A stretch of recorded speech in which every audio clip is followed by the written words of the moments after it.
प्रिय भक्तगण, आज हम आपको एक कथा का श्रवण करा रहे हूं, जो सुनने मात्र से आपके जीवन में सुख, संपत्ति और धन की वर्षा होगी। तो चलिए कथा को प्रारंभ करते हैं।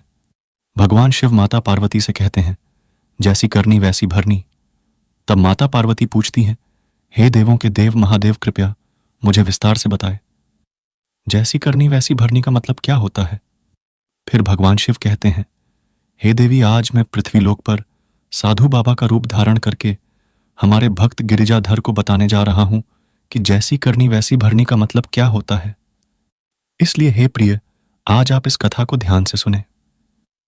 अगर आप यह कहानी सुन रहे हैं तो पूरा सुनिए। इस कथा को आधा अधूरा छोड़ डांट कर जाने की गलती मत करिएगा, क्योंकि इस पवित्र कथा को पूरा सुनने से मनचाहा फल की प्राप्ति होगी। इसलिए इस कथा को पूरा सुने। आप शिव भक्त हैं तो भोलेनाथ का अनादर न करें। चंदन नगर के निवासी गिरिजाधर एक अन्य राज्य में व्यवसाय शुरू करने का इरादा लेकर निकल पड़ रहे थे। उनके पास 5 सोने की मुद्राएं थीं और वह विचार कर रहा था कि इन मुद्राओं के द्वारा वह दूसरे राज्य में जाकर कोई छोटा व्यापार कर लेगा। चलते चलते शाम हो गई थी, पर गिरिजाधर ने अपने कदम नहीं रोके। वह लगातार अपने मार्ग पर आगे बढ़ते रहे। इसी बीच उन्हें सामने से एक साधु बाबा आता हुआ नजर आया, जो भगवान शिव थे। उन्होंने सोचा कि शायद यह साधु बाबा भी किसी दूसरे राज्य की ओर जा रहा है, तो क्यों ना इससे मिला जाए, इससे यात्रा आसानी से कट जाएगी। वह उस साधु बाबा के पास गया और बोला, प्रणाम बाबा, आप कैसे हैं? मुझे बताइए, आप कहाँ जा रहे हैं? फिर साधु बाबा पूछते हैं, तुम कहाँ जा रहे हो बेटे? फिर गिरिजाधर कहता है, क्या कहूं साधु बाबा, जो भगवान शिव थे, मैं संकट में हूं और अब मैं दूसरे राज्य जाकर व्यापार करना चाहता हूं। मेरे पास कुछ सोने के सिक्के हैं, मैं उन्हें लेकर दूसरे राज्य में व्यापार करने जा रहा हूं। फिर वे दोनों खामोशी से चलने लगे। कुछ समय बाद गिरिजाधर को यह चुप्पी बहुत भारी लगने लगी। इसीलिए उसने साधु बाबा से कहा, बाबा, हमारे बीच की यह चुप्पी यात्रा को बहुत ही कठिन बना रही है। कृपया एक ऐसी कहानी बताइए जो न केवल मेरे सफर को सुखद बना दे, बल्कि मेरे उदास मन को भी सुकून प्रदान करे। हाँ बेटा, मैं कहानियां सुना सकता हूं, लेकिन मुझे मेरी कहानियों के लिए भुगतान करना पड़ेगा, और मैं एक कहानी सुनाने के बदले में एक सोने का सिक्का लेता हूं। गिरिजाधर सोच में पड़ गया। मेरे पास कुल 5 सिक्के हैं, जिनमें से एक सिक्का देकर एक कहानी सुनो। क्या यह उचित होगा? परंतु यह साधु बाबा, जो भगवान शिव थे, तो कोई सामान्य व्यक्ति प्रतीत नहीं हो रहे थे। क्या पता इनकी कहानी सुनने के बाद दूसरे राज्य में धन कमाने का कोई मार्ग मिल जाए। इसी विचार के साथ उसने साधु को एक सिक्का दिया और कहा, यह रहा बाबा, पर मेरी एक विनती है कि आप जो भी कहानी सुनाई वह सत्य हो। फिर साधु कहते हैं, मैं स्वीकार करता हूं मेरे बच्चे। फिर साधु ने आगे बढ़ते हुए कहानी शुरू की। सुनो बेटे, तुम दूसरे राज्य में व्यापार करने जा रहे हो। अगर तुम व्यापार नहीं कर सकते तो खाली न बैठना। जो भी काम मिले, चाहे वह कैसा भी हो और जितने भी दिनों के लिए हो, उसे तुरंत कर लेना। ठीक है साधु बाबा, मैं आपकी बात का ध्यान रखूंगा। अब कोई कहानी सुनाइए। मेरी कहानी तो समाप्त हो चुकी है बेटे। अरे साधु बाबा, यह कैसी कहानी थी? आपने तो एक सीख दी है बेटे। अगर तुम इस सीख को याद रखोगे तो हमेशा लाभ ही पाओगे। ठीक है, चलो मैं तुम्हें एक और कहानी सुनाता हूं। गिरिजाधर ने सोच समझकर एक अशर्फी निकाली और साधु के हाथ में दे दी और बोले, दूसरी कहानी सुनाइए। सुनो बेटा, कभी भी दूसरे के हक पर धोखाधड़ी या चालाकी से अपना हक मत जमाओ। दूसरे की चीज को मिट्टी समझो और अपनी नीयत को कभी खराब मत होने देना। ठीक है साधु बाबा, और आगे क्या? बस कहानी खत्म? लेकिन साधु बाबा, आपने तो इस बार भी सिर्फ सीख ही दी है। गिरिजाधर ने एक बार फिर साधु को एक और सोने के सिक्के दिए और कहा, ठीक है बाबा, अब चलिए, आप मुझे क्या सिखाना चाहते हैं? मेरे लिए अगला संदेश क्या है? फिर साधु बाबा ने कहा, जो भगवान शिव थे मेरे बेटे, जीवन में कभी भी किसी का रहस्य किसी और के साथ मत बांटना। ये मेरा तीसरा संदेश है। गिरिजाधर बोला, साधु बाबा, चाहे मेरी सारी सोने का सिक्का समाप्त हो जाए, मैं आपके द्वारा और संदेश सुनना चाहता हूं। ये रही मेरी बची हुई 2 सोने के सिक्के। कृपया मुझे 2 और संदेश बताएं। साधु ने कहा, जो भगवान शिव थे। सुनो गिरजाघर, भले ही तुम कितने भी महत्वपूर्ण काम के लिए कहीं जा रहे हो, अगर रास्ते में कोई तुम्हें प्यार से बुलाकर बैठाता है तो उसकी बात अवश्य सुनो और उसे ना नहीं कहो, भले ही इससे तुम्हें बड़ा नुकसान क्यों ना हो। और बेटा, आखिरी संदेश यह है कि दुराचारी स्त्री का कभी जीवन में विश्वास न करना। उसके दिल और दिमाग का कोई भी ठिकाना नहीं होता। इतनी बातचीत के बाद वे दोनों काफी दूर निकल आए थे। तब साधु बाबा ने कहा, जो भगवान शिव थे, अच्छा बेटा, अब तुम्हारा और मेरा रास्ता अलग अलग हो गया है। अब मैं चलता हूं। ठीक है साधु बाबा, मैं आपकी बातों को हमेशा ध्यान में रखूंगा। और इसके बाद साधु अपनी राह पर चले गए और गिरजाघर सोचने लगा कि साधु बाबा की कही हुई बातें सही होगी कि नहीं। लेकिन साधु बाबा तो मुझे यह सीख बिना किसी सोने के सिक्के मांग के भी दे सकते थे। साधु बाबा को स्वर्ण मुद्राएं की क्या जरूरत थी आखिर? खैर, यह सवाल मैं लौटते समय साधु बाबा से जरूर पूछूंगा। ऐसे ही विचारों में खोया गिरजाघर दूसरे राज्य और आगे बढ़ता गया और चलते चलते एक नगर में पहुंच गया। अब जबकि उसके पास कोई धन नहीं बचा था, वह व्यापार भी नहीं कर सकता था, इसलिए उसने नौकरी खोजने की दिशा में लोगों से पूछना शुरू कर दिया। उसे वहां नंदन नामक एक व्यक्ति मिला। नंदन ने उससे कहा, सुनो, मेरा नाम नंदन है और मैं यहां महाराज मंजीत सिंह के यहां काम करता हूं। मेरी जिम्मेदारी घोड़ों की देखभाल करने की है। मैं सुल्तानगंज से हूं और मेरी मां गंभीर रूप से बीमार है, इसलिए मुझे अपनी मां की देखभाल के लिए कुछ दिनों की छुट्टी की आवश्यकता है। महाराज ने मुझे छुट्टी देने की सहमति दी है, लेकिन शर्त यह है कि मैं अपने स्थान पर किसी और को 1 महीने के लिए छोड़ दो। अगर तुम सहमत हो तो चलो अभी मेरे साथ महाराज के पास। अरे, मैं तो पूरी तरह तैयार हूं, मुझे तो नौकरी की तलाश है। चलो, मैं तुम्हारे साथ आता हूं। नंदन ने गिरजाधर के साथ जल्द ही राजमहल में प्रवेश किया। राजा मंजीत सिंह, जो कि एक महान योद्धा और उदार राजा थे, वहां के शासक थे। उनकी एक बेटी मानवी थी जो अत्यंत सुंदर थी और राजा ने उसे अपनी जान से भी अधिक प्रिय थी। राजा मंजीत सिंह को घुड़सवारी का गहरा शौक था। इस कारण उन्होंने दुनिया भर से चुने हुए कई खूबसूरत और स्वस्थ घोड़े पाले थे, जिनकी देख रेख के लिए अनुभवी सेवक की एक टीम थी, जिसमें नंदन भी शामिल था। नंदन गिरिजाधर को लेकर सीधे राज दरबार में पहुंचा। महाराज, इसका नाम गिरिजाधर है। मैं यहां आपसे इसे अपने यहां रखने की अनुमति मांगने आया हूं। अगर तुमको लगता है कि यह व्यक्ति विश्वसनीय है तो इसे काम की सारी बातें समझा दो और फिर अपने घर चले जाओ। परंतु याद रखना, अगर हमारे घोड़ों की देखभाल में कोई कमी आई या उन्हें कोई परेशानी हुई तो इसकी सजा इससे नहीं बल्कि तुमको भुगतनी पड़ेगी। नंदन महाराज, आप चिंता ना करें, मैं इसे सब कुछ सिखा दूंगा, तो फिर तुम जा सकते हैं। इसके बाद नंदन गिरिजाधर को लेकर राजा के अस्तबल में पहुंच गया, जहां बहुत से घोड़े बंधे हुए थे। वहां पहुंचकर नंदन ने गिरिजाधर से कहा, देखो गिरिजाधर, ये 7 घोड़े अब तुम्हारी देख रेख में हैं। तुम्हें इन घोड़ों की देखभाल करनी है। इन्हें खिलाना पिलाना, मालिश करना आज से तुम्हारा ही काम है। मैं समझ गया, तुम निश्चिंत रहो मित्र। फिर नंदन उसे लेकर अस्तबल में ही बने हुए एक कमरे में जा पहुंचा और बोला, ये मेरा कमरा है, आज से ये तुम्हारा कमरा रहेगा। जब तक मैं न लौटूं, अब जाओ और अपने काम में जुट जाओ। उसके बाद नंदन कुछ आवश्यक सामान लेकर अपने घर की ओर चल पड़ा, जहां उसकी बीमार मां उसका इंतजार कर रही थी। और इधर गिरिजाधर अपने काम में जुट गया। वह रोज घोड़ों की मालिश आदि करने के बाद उन्हें पास के ही एक तालाब में ले जाता नहलाता धुला था और उसके बाद घोड़ों को वापस अस्तबल में लाकर बांध दिया करता। फिर घोड़ों को खिलाने के लिए चने लेने के लिए अन्य सेवक के साथ चारागाह जाता और प्रत्येक सेवक को 20-20 सेर चने दिए जाते थे। गिरिजाधर ने भी 20 सेर चने का एक मुट्ठी तैयार किया और अपने अस्तबल में चला गया। वह उस चने को पानी में भिगोया कूटा और फिर सभी 7 घोड़ों के सामने रख दिया। काम खत्म करने के बाद फिर सोचा कि शायद वे बाकी सेवक के साथ थोड़ी देर बातचीत कर ली जाए। इस विचार के साथ वह उस बड़े कमरे में गए जहां बाकी सेवक आराम फरमा रहे थे। गिरिजाधर ने देखा कि वे सभी शराब का आनंद ले रहे थे। वह बोला, अरे भाई, आप लोग बिना अपना काम पूरे किए हुए नशे पानी में लगे हुए हो। अरे नहीं भाई, बिना काम पूरे किए भला किसमें इतनी हिम्मत है कि पास तो अभी भी बहुत सा चना कूटने के लिए पड़ा है।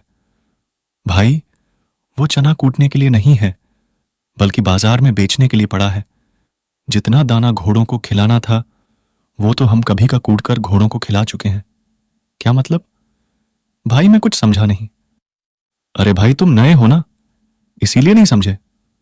सुनो, हमें प्रतिदिन 20 सेर चना घोड़ों को खिलाने के लिए मिलता है, जिसमें से हम 5 सेर चना कूट कर घोड़ों को खिला देते हैं और बाकी का 15 सेर चना बाजार में बेचकर अपने नशे पानी का इंतजाम करते हैं। गिरिजाधर की आंखें उनकी बातें सुनकर चौड़ी हो गईं। वह कहता है, पर यह तो महाराज के साथ विश्वासघात है, धोखाधड़ी है। धोखा हो या बेईमानी, पेट भरने के लिए तो यह सब करना पड़ता है। अरे हां, क्योंकि नंदन ने तुम्हें यहां रखा है, इसलिए तुम्हें यह सच्चाई बताई जा रही है। पर याद रहे, इस बारे में किसी और को भनक तक नहीं लगनी चाहिए, नहीं तो तुम्हारे जीवन की कोई गारंटी नहीं। इस पर गिरिजाधर चुपचाप अपने कमरे में वापस चला गया और अपनी खाट पर लेट गया।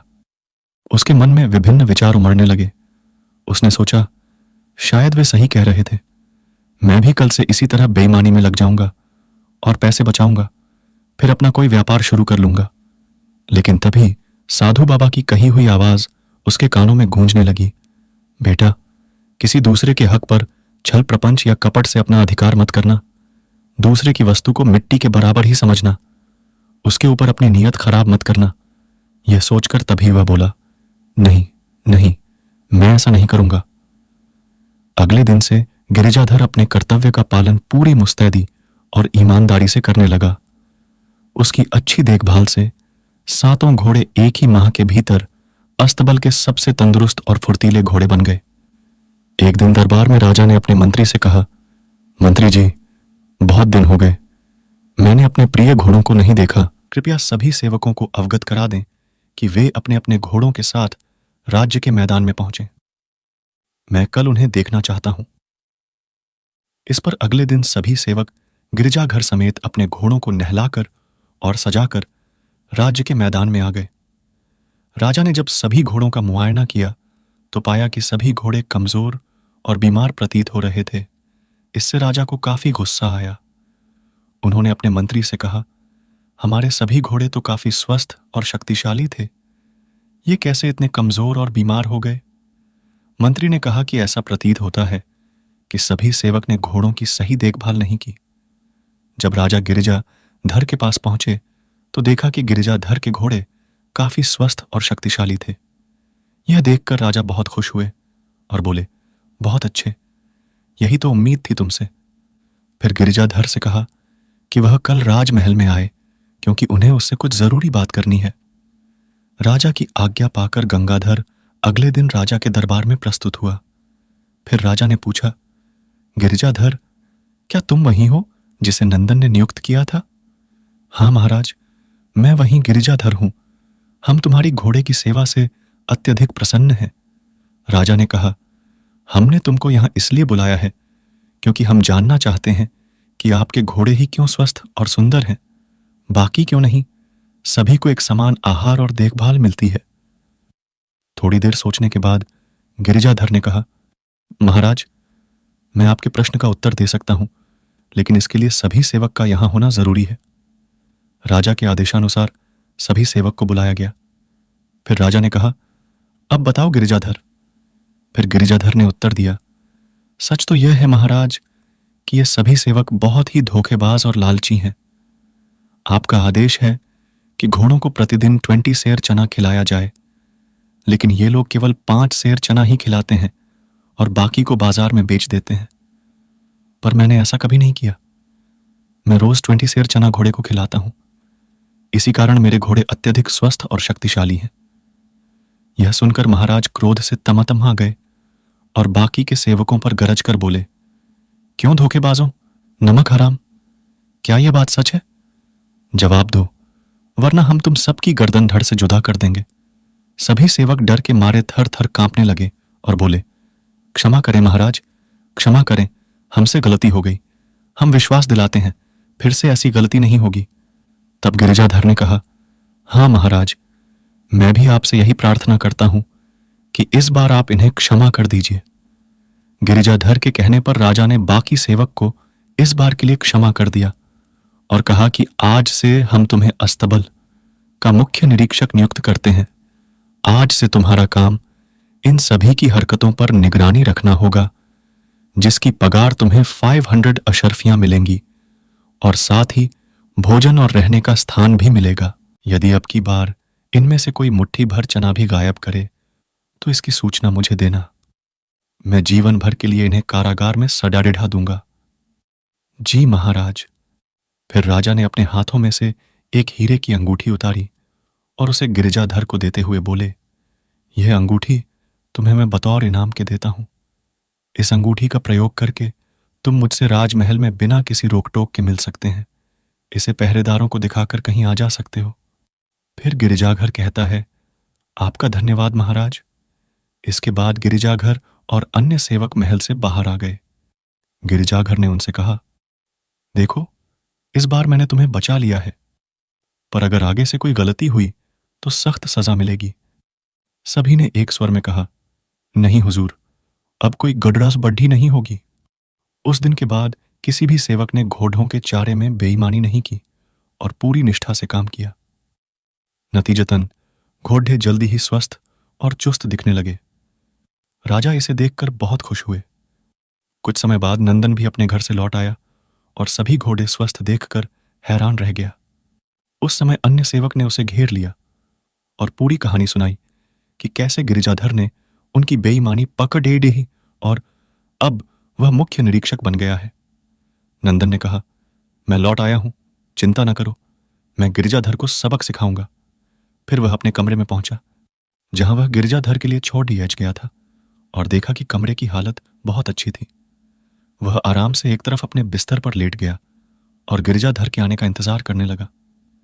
कुछ ही देर बाद जब गिरिजाघर कमरे में आया तो वह नंदन को देखकर बड़ा ही खुश हुआ और बोला, कहो मित्र, नंदन कब आए और कैसे आए?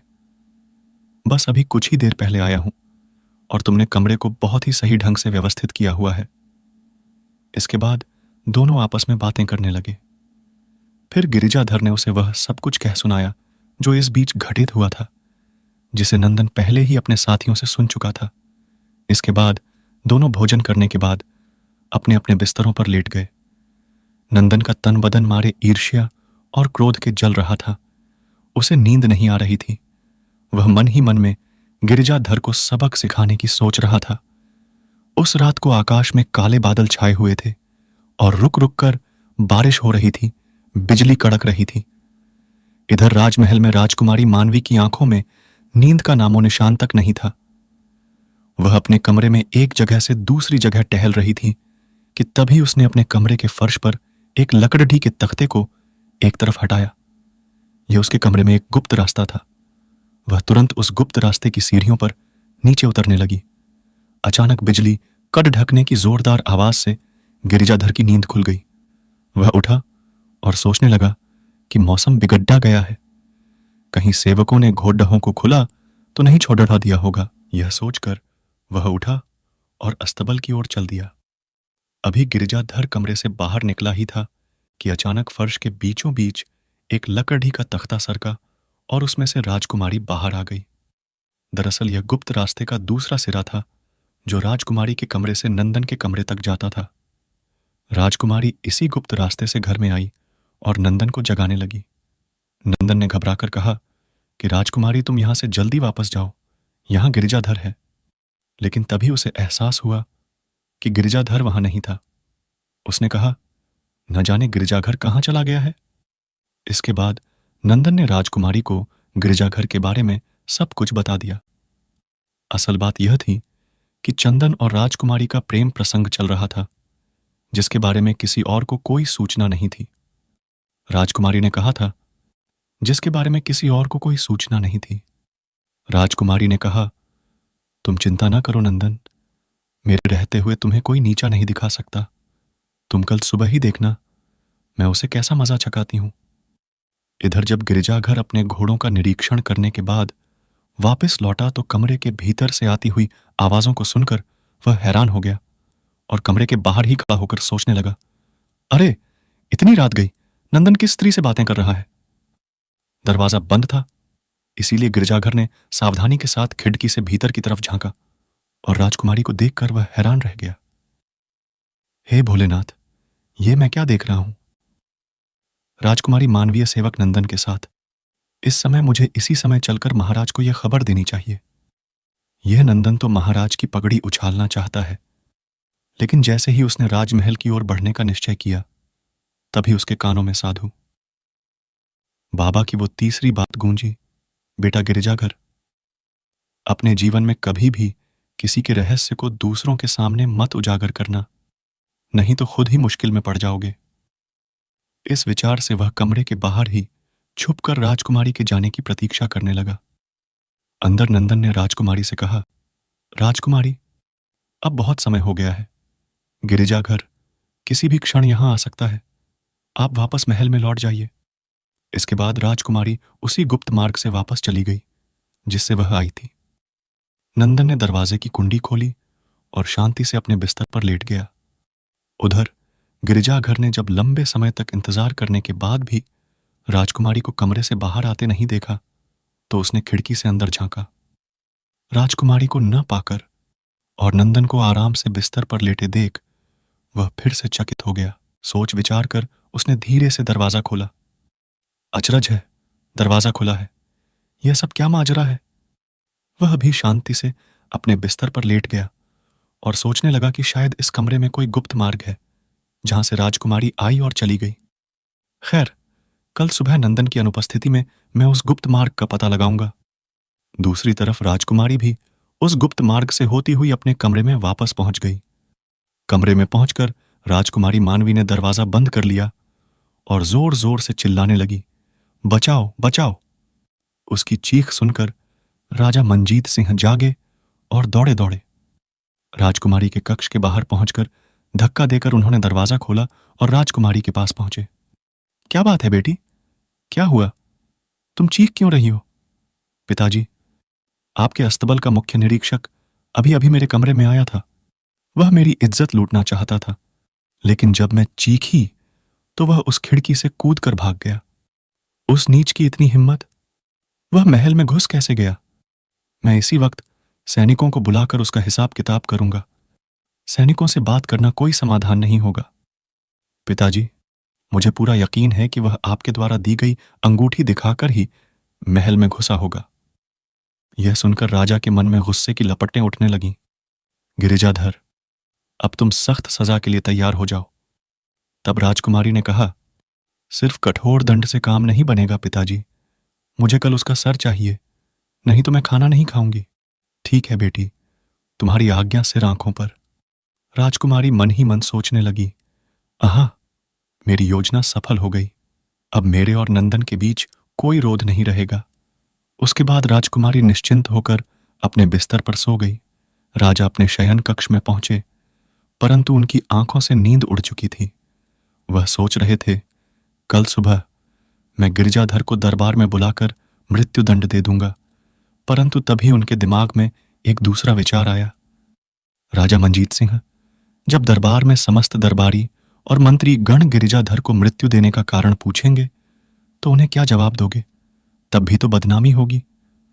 लोग हमारे मुंह पर कुछ नहीं कहेंगे क्योंकि हम राजा हैं, लेकिन पीठ पीछे हमारी हंसी उड़ाएंगे कि एक सेवक ने राजा की बेटी की इज्जत से खेलने की कोशिश की। तब राजा के दिमाग में एक उपाय आया कि गिरिजाधर को चुपचाप मौत के घाट उतरवा दिया जाए। किसी को पता भी नहीं चलेगा और सब कुछ ठीक हो जाएगा। यही ठीक रहेगा। इससे सांप भी मर जाएगा और लाठी भी नहीं टूटेगी, और यह काम सिर्फ सलीम कसाई ही कर सकता है। यह सोचकर राजा सो गए। प्रातकाल होते ही वे नगर की ओर प्रस्थान कर गए। उनका उद्देश्य नसीम कसाई से मिलना था। अद्भुत संयोग वश नसीम कसाई उन्हें मार्ग में ही दिख गया। राजा ने उससे कहा, नसीम, मुझे तुमसे एकांत में कुछ अत्यंत महत्वपूर्ण बात करनी है। एक निर्जन स्थल पर पहुंचकर राजा ने कहा, नसीम, तुम्हें एक व्यक्ति का सिर काटना है, पर इस कार्य की भनक भी किसी को नहीं लगनी चाहिए। क्या कह रहे हैं आप महाराज? मैं बिल्कुल सही कह रहा हूं। थोड़ी देर में मैं तुम्हारे कसाई खाने में एक व्यक्ति भेजूंगा। तुम उसे अंदर ले जाकर किसी भी तरह उसका सिर काट देना। उसके कुछ देर बाद एक अन्य व्यक्ति तुम्हारे पास आएगा। तुम उस सिर को एक वस्त्र में लपेटकर उस व्यक्ति को सौंप देना और धड़ को समुद्र में विसर्जित कर देना। लेकिन महाराज, कोई लेकिन नहीं। जैसा कि मैंने कहा, वैसा ही तुम्हें करना होगा। इसके बदले में तुम्हें मनचाहा इनाम मिलेगा, नहीं तो तुम्हें भी मरना पड़ेगा। तुम्हें डरने की कोई आवश्यकता नहीं है। तुम्हारा यह अपराध हमेशा मेरे सीने में ही दफन रहेगा। अब तुम अपने कसाई खाने में जाओ और उस व्यक्ति के आने का इंतजार करो। राजमहल में पहुंचकर राजा मंजीत सिंह ने गिरिजाधर को बुलावा भेजा। गिरिजाधर राजा के सामने पेश हुआ।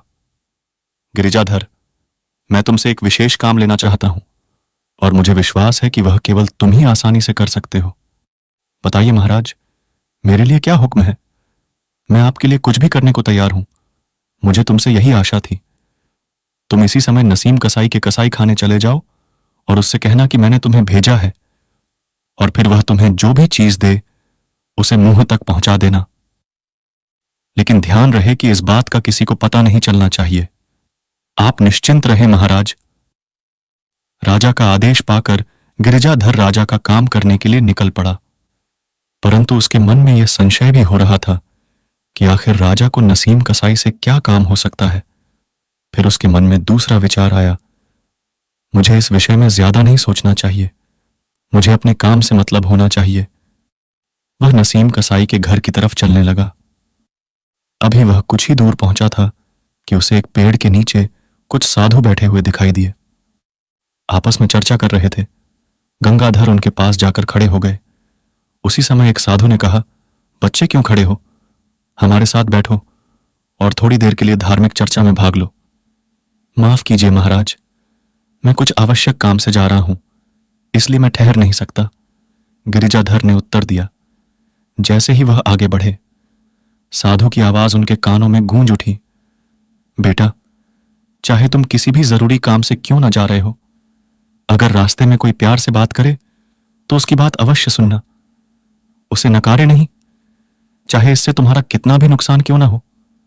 इस विचार के साथ ही गंगाधर साधुओं के बीच बैठ गए और उनकी धार्मिक चर्चा को सुनने लगे।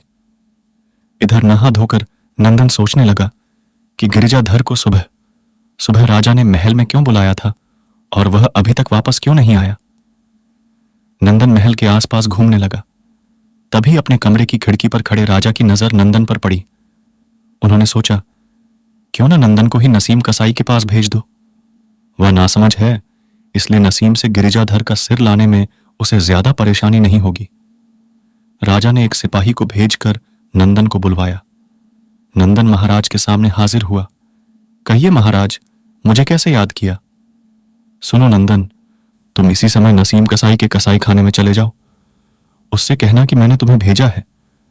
वह तुम्हें जो भी सामान दे उसे तुम मेरे पास ले आना। लेकिन सावधान, उस सामान को खोलकर देखने की गुस्ताखी मत करना। जी महाराज, जैसी आपकी इच्छा। और नंदन कुछ ही देर में नसीम कसाई के कसाई खाने में जा पहुंचा, जबकि गिरिजाधर अभी तक वहीं साधुओं के बीच बैठा हुआ धर्म चर्चा सुन रहा था। कसाई खाने में पहुंचकर नंदन ने कसाई से कहा, मुझे महाराज ने भेजा है और उन्होंने कोई चीज मंगवाई है। ओह, तुम अंदर चलो, मैं अभी आता हूं।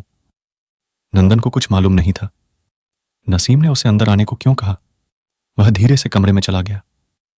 जल्दी ही नसीम भी कमरे में दाखिल हुआ और दरवाजा बंद कर दिया। फिर नंदन से कहा, जो अलमारी तुम्हारे पीछे है उसमें जो पोटली है उसे उठा लो। जैसे ही नंदन ने पीछे की ओर देखा, नसीम कसाई ने अपनी तेज तलवार से उसका सिर काट दिया और तेजी से उसके सिर को एक पोटली में बांध दिया। उसने शरीर को अपने तहखाने में छिपा दिया और हाथ मुंह धोकर अपनी दुकान में लौट आया। अब अगले व्यक्ति के आने का इंतजार कर रहा था। इधर गिरिजाधर साधुओं के साथ धर्म की चर्चा में मग्न था। धर्म चर्चा समाप्त होने के बाद साधु अपने अपने स्थान की ओर चले गए। फिर गिरिजाधर को याद आया कि उसे कसाई के यहां किसी जरूरी काम से जाना था।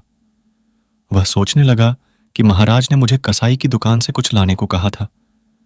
नसीम कसाई के पास पहुंचकर उसने कहा, महाराज ने मुझे भेजा है, जो भी सामान हो मुझे दे दो। नसीम ने गिरिजाधर को एक पोटली देते हुए कहा कि यह महाराज को देना और इसे खोलना मत, वरना महाराज तुम्हें फांसी पर चढ़ा देंगे। मैं समझ गया, चिंता मत करो। यह वही पोटली थी जिसमें नंदन का सिर लिपटा हुआ था। गिरिजाधर वह पोटली लेकर महाराज के सामने पहुंचा। तब महाराज और उनकी बेटी मानवी उसी कक्ष में मौजूद थे। गिरिजाधर को जिंदा देखकर वे दोनों घबरा गए। महाराज ने कहा, अरे अरे, तुम यहां पर कैसे? गिरिजाधर बोला, आप लोग आश्चर्यचकित क्यों हैं महाराज? आपने ही तो मुझे काम से भेजा था। मैं आपका काम करके सीधा चला आ रहा हूं। मुझे कुछ देर अवश्य हो गई महाराज, उसके लिए मैं क्षमा चाहता हूं। इसमें क्या है? ठहरिए महाराज, अभी खोलकर दिखाता हूं। गिरिजा धर ने जैसे ही पोटली खोली, राजा और राजकुमारी के साथ साथ उसके कंठ से भी चीख निकल गई। उसने चंदन का कटा हुआ सिर था। अरे बाप रे बाप! राजा को सारा मामला समझते हुए देर नहीं लगी। वह सोचने लगा, लगता है नंदन गिरिजाधर से पहले ही नसीम कसाई की दुकान पर पहुंच गया, अतः उसने उसी का सिर काट दिया। तब गिरिजाधर ने कहा, महाराज, ये तो सेवक नंदन का सिर है। आखिर ये सब क्या चक्कर है? तभी राजकुमारी मानवी नंदन के कटे हुए सिर को देखकर फूट फूट कर रोने लगी और कहने लगी, मेरे प्रिय, आप मुझे अकेला छोड़कर क्यों चले गए? मुझे क्या पता था कि मेरे कदम तुम्हारी जान ले लेंगे। इसे सुनकर राजा ने कहा, बेटी, तुम क्या कह रही हो? राजा गुस्से में आ गए और उन्होंने अपनी तलवार खोल ली और गुस्से में चिल्लाते हुए कहा, मानवी, सच बताओ, क्या मामला है? गिरिजाधर को तुम मारना क्यों चाहती थी? नहीं तो मैं खुद तुम्हारा सिर काट दूंगा। तब राजकुमारी मानवी ने अपने पिता को पूरी सच्चाई बता दी। सब कुछ जानने के बाद राजा की आंखों के सामने अंधेरा छा गया और वह बोले, आह, मैं क्या करने जा रहा था? मैं एक नेक इंसान को बिना किसी अपराध के मौत की सजा देने वाला था। भगवान भोलेनाथ, मुझे क्षमा करें। अचानक राजकुमारी ने कहीं से खंजर निकाल लिया और अपने पेट में घोंपकर आत्महत्या कर ली। मरते हुए उसने कहा, पिताजी, मुझे माफ कर दीजिए। मैंने आपका विश्वास तोड़ा और एक बेगुनाह व्यक्ति को मारने की कोशिश की। भगवान शिव ने मुझे इसके लिए दंड दिया है। मेरे प्रेमी को मुझसे छीन लिया। गिरिजाघर, आप भी मुझे माफ कर दें, मैं अपने प्यार में अंधी हो गई थी। यह कहकर राजकुमारी की आत्मा शरीर छोड़ गई। इसके बाद मानवी और नंदन के शवों का अंतिम संस्कार किया गया। अगले दिन राजदरबार में भरी सभा में राजा ने अपने अपराध को स्वीकार करते हुए कहा, मैं जानता हूं आप मुझे अपराधी मानते हुए भी मुझे सजा नहीं देंगे, लेकिन मेरा मानना है कि अब मैं इस सिंहासन पर बैठने के लायक नहीं रहा। इस कारण मैं ऐलान करता हूं कि आज से इस राज्य के सिंहासन पर गिरिजाधर विराजमान होंगे।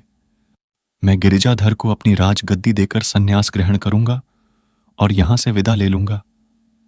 सभी दरबारी पहले राजा के निर्णय का विरोध करते रहे, लेकिन बाद में राजा के दृढ़ निश्चय के आगे उन्हें नतमस्तक होना पड़ा और उन्होंने गिरिजाधर को राजा के तौर पर स्वीकार कर लिया। और इसके बाद गिरिजाधर का राज्याभिषेक समारोह पूरे विधि विधान से संपन्न हुआ। गिरिजाधर अब उस राज्य का राजा बन गया। इस घटना के पश्चात महाराज मंजीत सिंह ने संन्यास लिया और राजमहल छोड़कर सदा के लिए विदा हो गए। अब गिरिजाधर इस राज्य के राजा बन चुके थे। वे अपने राज्यकाज को बड़ी ही सावधानी और ईमानदारी से संभालने लगे और फिर एक दिन उन्हें एहसास हुआ कि उन साधु बाबा के द्वारा दिए गए उपदेश उनके लिए कितने लाभदायक सिद्ध हुए हैं। मुझे उनसे मिलना चाहिए। अगले दिन सुबह ही राजा गिरिजाधर साधु बाबा के दरबार में पहुंचे और कहा, प्रणाम साधु बाबा, जो भगवान शिव थे, मैं आपसे कुछ जानने की इच्छा रखता हूं। पूछो बेटा। गिरिजाधर ने साधु बाबा को पूरी कहानी सुनाई। साधु बाबा ने कहा, बेटा, क्या तुमने उन संदेश का पालन किया? इसीलिए आज तुम इतनी प्रगति कर पाए हो। फिर गिरिजाधर बोले, साधु बाबा, मैं यह जानना चाहता हूं कि आप एक साधु होते हुए भी संदेश देने के लिए मुझसे स्वर्ण मुद्राएं क्यों ली, जबकि आप बिना किसी कीमत के भी दे सकते थे। इसका क्या कारण है? फिर साधु बाबा ने उत्तर दिया, सुनो बेटा, अगर मैंने तुम्हें वे सब बातें मुफ्त में बता दी होती तो तुम उन्हें शीघ्र ही भूल जाते, क्योंकि मुफ्त की चीज लंबे समय तक किसी के भी दिमाग में नहीं रहती और न ही उस पर विश्वास किया जाता है। इसलिए मैंने 5 संदेश के बदले में तुमसे 5 स्वर्ण मुद्राएं ली थीं, जो आज भी मेरे पास सुरक्षित हैं। इन सोने की मुद्राओं को तुम मेरी ओर से गरीबों को दान कर दो और अब तुम जाओ। परमात्मा तुम्हारी रक्षा करें। भगवान शिव के आशीर्वाद के साथ गिरिजाधर अपने राज्य में वापस लौट आया। अब वह बहुत ही कुशलता और अच्छे तरीके से अपने राज्य को संभल कर चलने लगा और अपनी प्रजा का ख्याल भी रखने लगा। इतना कहकर भगवान शिव इस कैलाश के लिए लौट जाते हैं।